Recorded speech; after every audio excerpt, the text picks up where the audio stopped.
So hi everybody, I'm going to show you my chili recipe. It'll feed you for at least 3 days. It's pretty easy to make. A lot of people have asked me in the past about it. I figured I'd film it now while I'm making it. So let's start.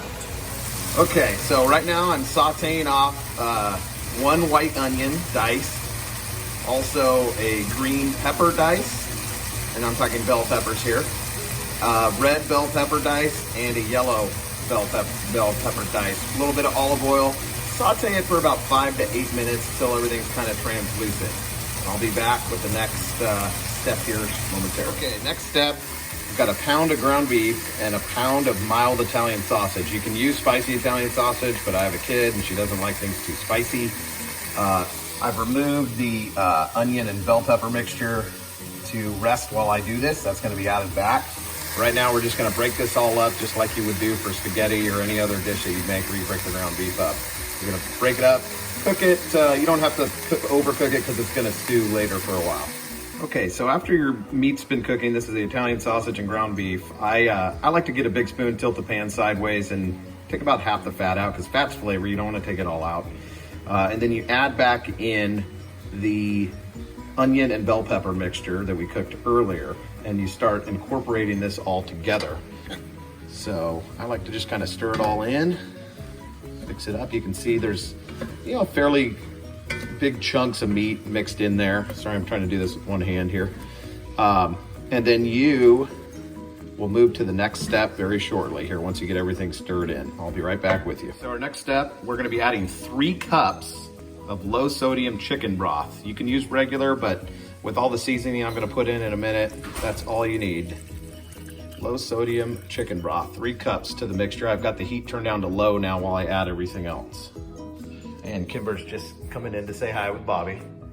So we're having a good time, trying to as best as we can. Say hi. Hi. She's smelling all the goodness and loving it. Okay, back to cooking here.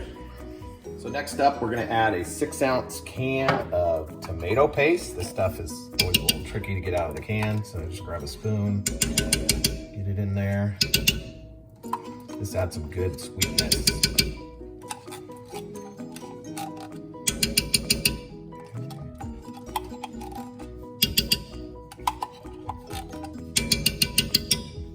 All right. Then we're gonna add about a 15-ounce can of diced tomatoes. Just pour it in with all the juice. Then we're gonna add about a 15-ounce can of white kidney beans, also known as cannelloni beans, or cannellini beans. Who knows if I'm saying that right? Then we're just gonna add plain old pinto beans with all the juice. This is another 15-ounce can or so. Okay. And then last, we're gonna do chili beans. These are white chili beans. Usually I do the pinto beans in chili sauce, but they didn't have it at the store. So we're gonna substitute for the white chili beans and try it out.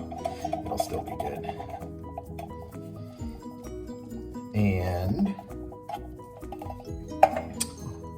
then we're adding a small can of diced jalapeno, and you can add as much. This is a 4-ounce can. Because my daughter doesn't love spicy, I usually do about half the can. All right, we'll be right back with you with the next step. All right, next up, you do about 8 to 10 ounces of corn. There's 12 ounces in this bag. This is frozen corn. Just pour it right in. It'll be most of the bag. Might as well put all 12, why not? And then we're gonna add in about 3 or 4 dashes of, this is gonna be funny, Worcestershire. I don't know how you say that. 1, 2, 3, 4. And I'll be right back with the next step. Okay, next step, we're gonna be adding all of our seasonings. I've already pre-done them in the bowl here. We have 2 tablespoons of chili powder, 1 tablespoon of onion powder, 1 tablespoon of garlic salt, 1 tablespoon of black pepper, 1 tablespoon of paprika, 1 teaspoon of oregano, 1 teaspoon of salt, and 1 teaspoon of garlic powder. And that's all in that bowl. We're just gonna throw it in there. And then we're going to mix it all up. It starts looking like chili now when you put that chili powder in there. mixing it all up, and then we're gonna bring this to a boil. So we're gonna turn the heat up, bring it to a boil, and then once we see a few little bubbles coming up, we're gonna turn the heat all the way down to as low as it goes and put the lid on. I like to simmer mine for about 1.5 hours to 2 hours for the best flavor. And this is so good left over. I think it gets better with time.